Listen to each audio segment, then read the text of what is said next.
آج ہم سورہ منافقون شروع کر رہے ہیں۔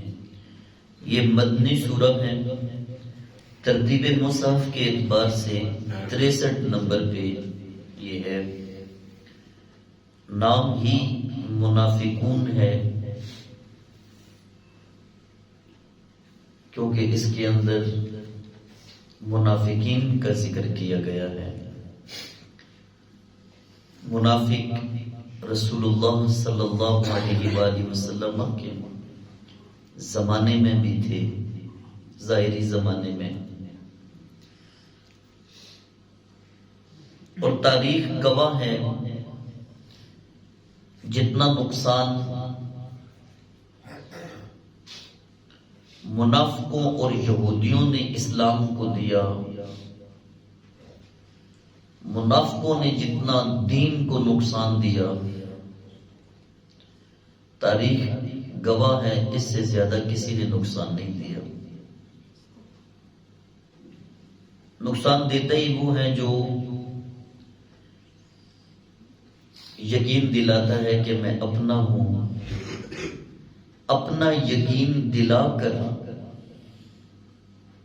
جب وہ مطمئن کر لیتا ہے تو پھر وہ ایسا نقصان دیتا ہے جس کی تلافی ناممکن ہوتی ہے۔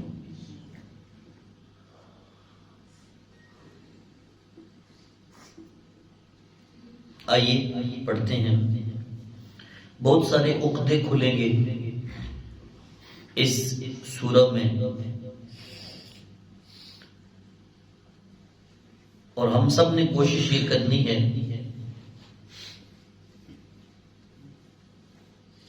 کہ ہم اپنی بقیہ زندگی ایسی عادات سے بھی اجتناب کریں اور ایسے لوگوں سے بھی پرہیز کریں۔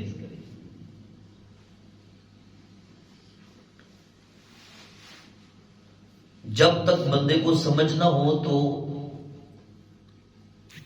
وہ کام کرتا رہے، اس کی اتنی سزا نہیں، سمجھ آنے کے باوجود پھر بندہ وہی کام کرے تو اس کی سزا بڑی سخت ہے۔ اللہ تعالی نے ارشاد فرمایا، اذا جاءك المنافقون قالوا نشهد انك لرسول اللہ۔ محبوب جب آپ کے پاس منافق آتے ہیں تو کہتے ہیں ہم گواہی دیتے ہیں کہ آپ اللہ کے رسول ہیں۔ اندازِ کلام دیکھیے ان کا۔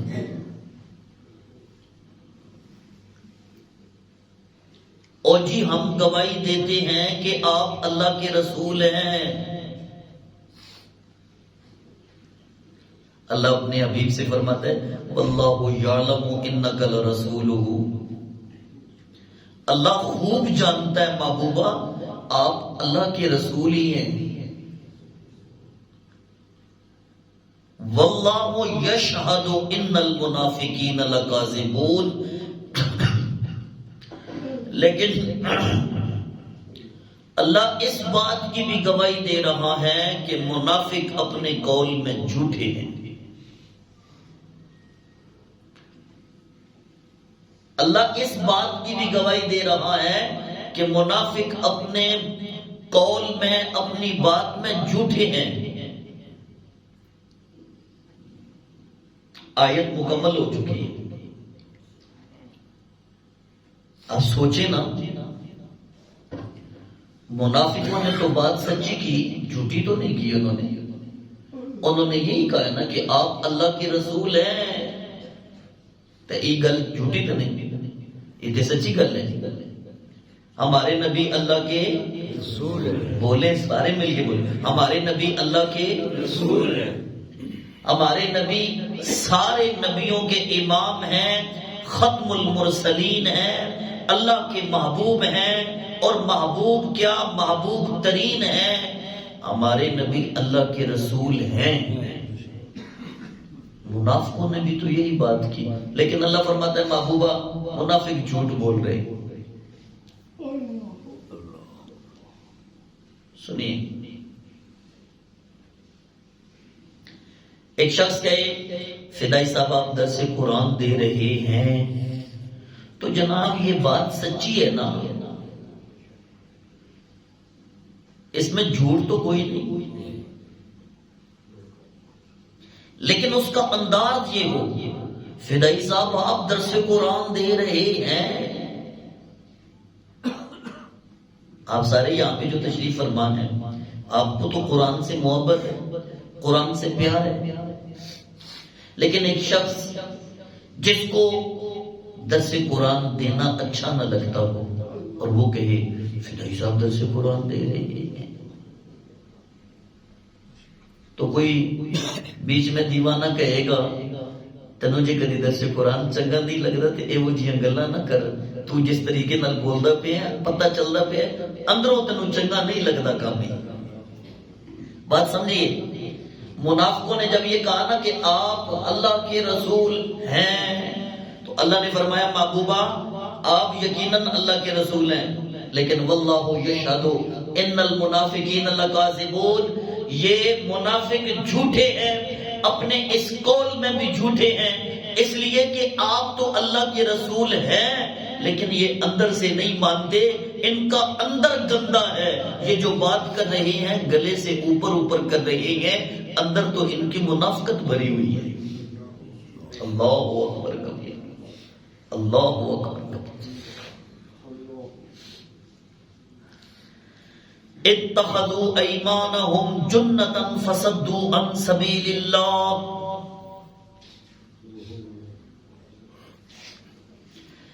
یہ منافق اپنی قسموں کو ڈھال بنا کے اللہ کے راستے سے لوگوں کو روکتے ہیں۔ آیت کا ترجمہ غور سے سنیے گا پھر، یہ منافق قسمیں اٹھا اٹھا کے قسموں کو ڈھال بناتے ہیں اور پھر لوگوں کو اللہ کے راستے سے روکتے ہیں۔ تو کوئی بھی قسم چاہے تو بندہ من جاتا ہے، یار اللہ کی قسم پہ چاہتا ہے۔ اللہ اکبر کبیرہ۔ حضرت ابو ہریرہ رضی اللہ تعالی عنہ آپ فرماتے ہیں کہ نبی کریم صلی اللہ علیہ وسلم نے منافق کی علامتیں بتائیں کہ منافق کی یہ علامتیں ہیں، جب وہ وعدہ کرتا ہے پورا نہیں کرتا، جب وہ اس کے پاس امانت رکھوائی جائے وہ اس میں خیانت کرتا ہے، جب لڑائی جھگڑے کا وقت آتا ہے تو وہ بد کلامی کرتا ہے، گالیاں نکالتا ہے، اور جو سب سے بڑی نشانی بتائی کہ وہ اپنی بات کی قسمیں اٹھاتا ہے، وہ اپنی بات کی قسمیں اٹھاتا ہے۔ اللہ اکبر کبیر۔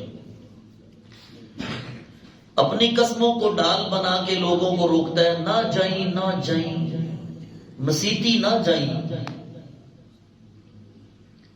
کدھرے تینوں قرآن کی سمجھ نہ آ جائے، کدھرے تیرا رب تیرے تو راضی نہ ہو جائے، نہ جائیں۔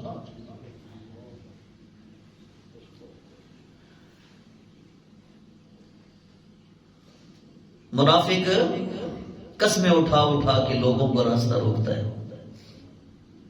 اللہ فرماتا ہے انہم ساء ما کانوا یعملون، بے شک وہ کتنا برا کام کر رہا ہے، یہ کتنا برا کام کر رہے ہیں، اللہ کے راستے سے روک رہے ہیں۔ اللہ اکبر کبیرہ۔ عبداللہ ابن ابی ابن سلول منافق، اوپر اوپر سے کلمہ پڑھا تھا، اندر سے نہیں پڑھتا۔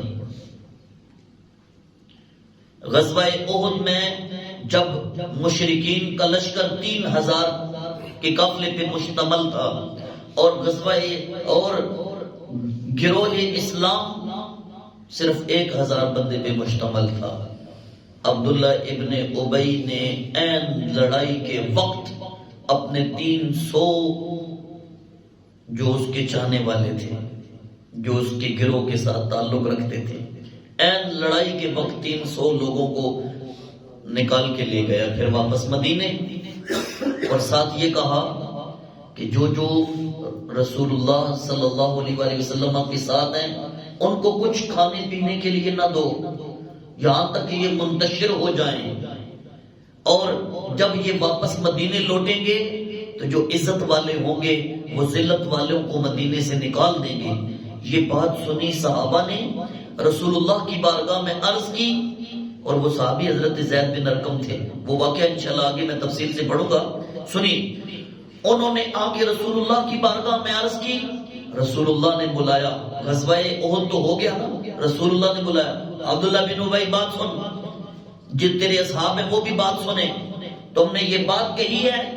انہوں نے آگے سے قسم اٹھا لی، نہیں یا رسول اللہ ہم نے کی نہیں.